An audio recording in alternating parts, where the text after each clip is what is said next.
Salut chers fans de Junior, on ne peut pas y couper, on va parler de la pandémie de Covid-19. En Allemagne, les nouvelles contaminations sont chaque jour très nombreuses et les hôpitaux se remplissent. Du coup, le gouvernement cherche une solution pour freiner la propagation.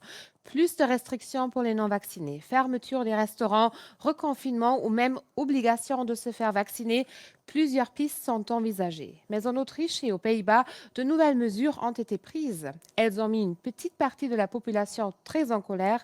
Voici les détails.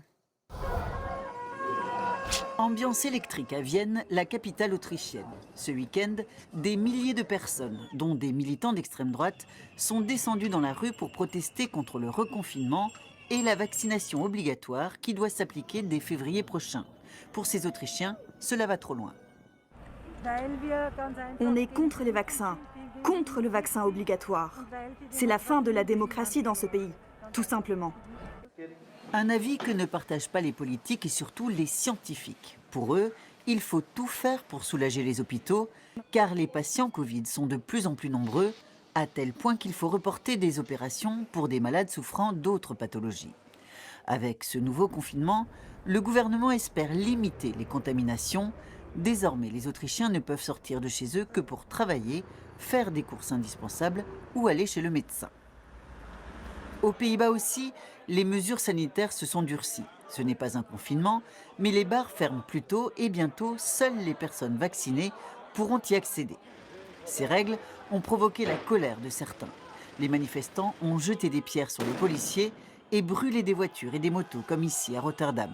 Le maire de la ville est sous le choc. Une orgie de violence, il n'y a pas de mots. Même scène en Belgique. La police a utilisé des lances à eau et du gaz lacrymogène. Il y a eu plusieurs blessés. Le gouvernement a condamné la violence et appelé les gens à plus de solidarité pour combattre le virus. Direction le Qatar. Des drones ont illuminé le ciel de Doha, la capitale, en projetant des ballons et des joueurs de football.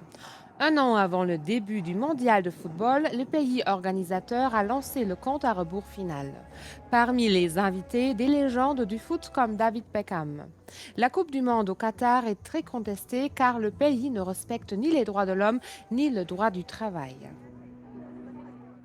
En Arabie Saoudite, pays voisin du Qatar, le premier championnat féminin vient d'être créé.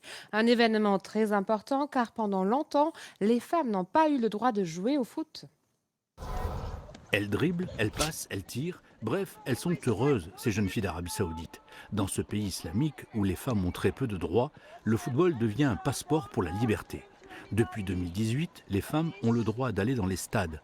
Un nouveau but vient d'être marqué avec la création d'un championnat auquel participent 16 équipes. Au début, j'ai rencontré quelques difficultés dans la mesure où tout le monde n'acceptait pas que les femmes jouent au football. Mais ma famille et mes amis m'encourageaient beaucoup car c'est ma passion et c'est mon rêve depuis que je suis enfant.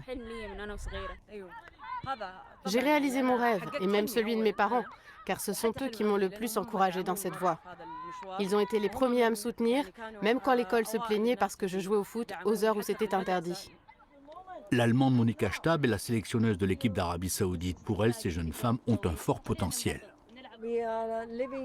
Nous vivons ici l'histoire de l'Arabie Saoudite car les femmes n'ont jamais joué à 11. Donc c'est la première fois et bien sûr, elles sont pleines de passion, d'implication et d'engagement.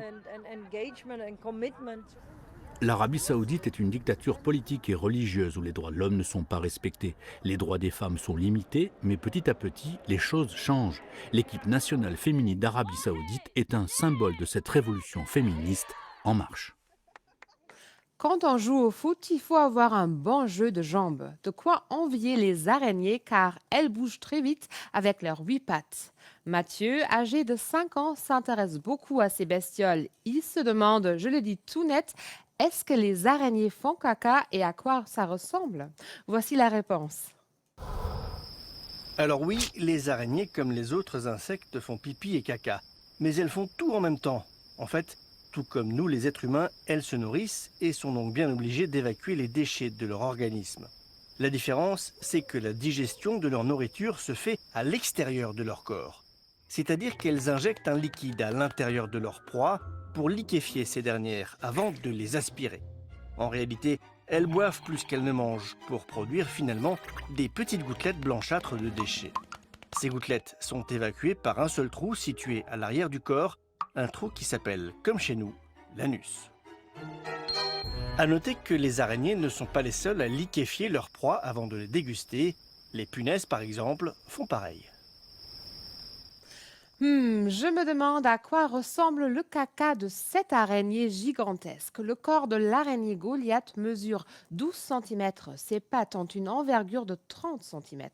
C'est l'araignée la plus grande du monde, mais ne vous inquiétez pas, nous ne la croiserons jamais chez nous car elle vit en Amérique du Sud. Voilà, c'est tout pour aujourd'hui. Salut, und tschüss.